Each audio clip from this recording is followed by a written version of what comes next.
Voilà les filles, dans cette étape, donc j'ai vidé le pot de lin, à peu près cette contenance donc sur ma tête.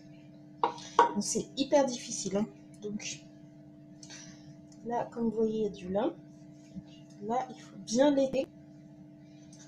Et m'aider les cheveux encore plus, puisque je restais plus d'années sans retirer les cheveux. J'en étais à un point où je pensais que je faisais des cheveux du tout. Donc, on appelle une trentaine par jour. Moi, c'est pas l'impression que ça m'a laissé. Je pense plutôt que quand on les coiffe pas, on perd pas le temps. Même si ça fait à peu près 1 an que j'ai pas fait ce gros démêlage, j'ai pas énormément de cheveux non plus qui tombent. Sachant qu'en plus,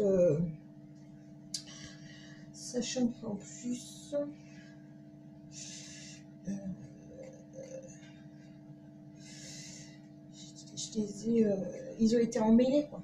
Donc, pas énormément de pertes de cheveux. Il n'y en a pas une trentaine par jour. Je pense qu'il y en a moins que 30 par jour qui tombent, hein, sur les miens en tout cas. Du fait que je les ai pas stimulés. J'ai pas du tout stimulé comme ça le cuir chevelu. En stimulant le cuir chevelu, oui, peut-être quelque chose qui se passe. Alors, ça fait un peu mal au dos, hein, de se coiffer. Parce qu'on est penché comme ça. Alors, les bouts arrière, c'est une catastrophe. C'est une crépue.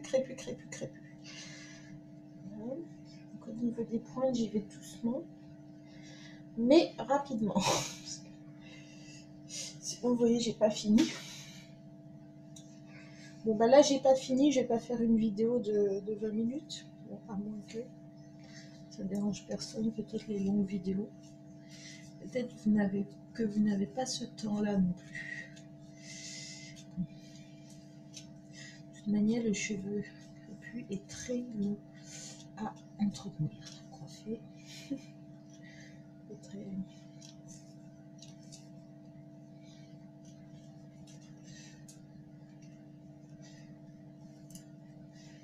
Au niveau du gel de lin, c'est pas du tout facile à appliquer. Parce qu'il tient pas forcément dans les cheveux. Il humidifie les cheveux avant de s'y agglomérer. C'est vraiment une matière à travailler. Par contre, une fois que vous l'avez dans les cheveux, regardez, ça fluidifie vraiment. Je pense que je vais mettre également de l'huile. Et on va commencer tout de suite par mettre du beurre de karité. En fait, parce que j'ai besoin de là, vraiment une grosse noisette. Comme ça. Alors, vous voyez ma main. Et là, c'est la noisette que je vais mettre dedans. D'accord? Donc, pourquoi je vais mettre du beurre de karité aussi? Pour alourdir.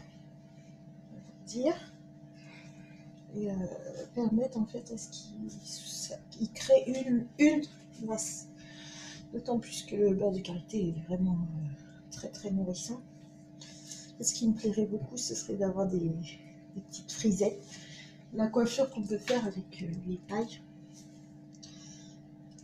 Je fasse attention à ne pas avoir trop de beurre de karité au même endroit. Bien disperser le produit. Donc là, encore des cheveux dans le peigne. Alors ça, on évite. Pas qu'ils forment des nœuds après dans la chevelure. Bon, alors l'odeur du beurre de karité. L'odeur, oui, l'odeur. Forte odeur de beurre de karité, mais après qu'on peut couvrir avec les parfums,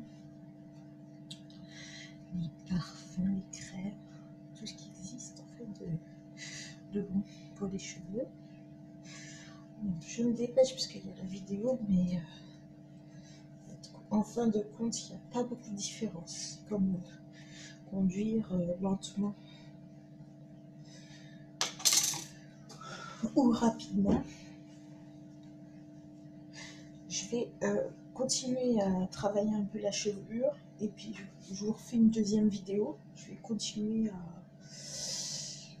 à les coiffer. Déjà le résultat est là en fait. Hein. Il suffirait d'un élastique et le résultat serait là. Mais là je voudrais que ce soit un peu plus parfait, on va dire. Donc on va mettre un temps de pause là. Ok. Là tout ce que j'ai mis sur moi c'est très bon. Donc je fais ça.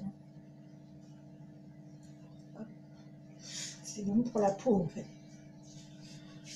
Très bon pour la peau. Tous les ingrédients là que j'ai mis sur moi, je pourrais les manger. Ok. Je le dis parce que c'est pas toujours le cas. Mais quand on utilise donc ces produits-là naturels, il faut vraiment en profiter. Mais on peut aussi de temps en temps utiliser bien sûr les produits étudiés par l'industrie. Ok ?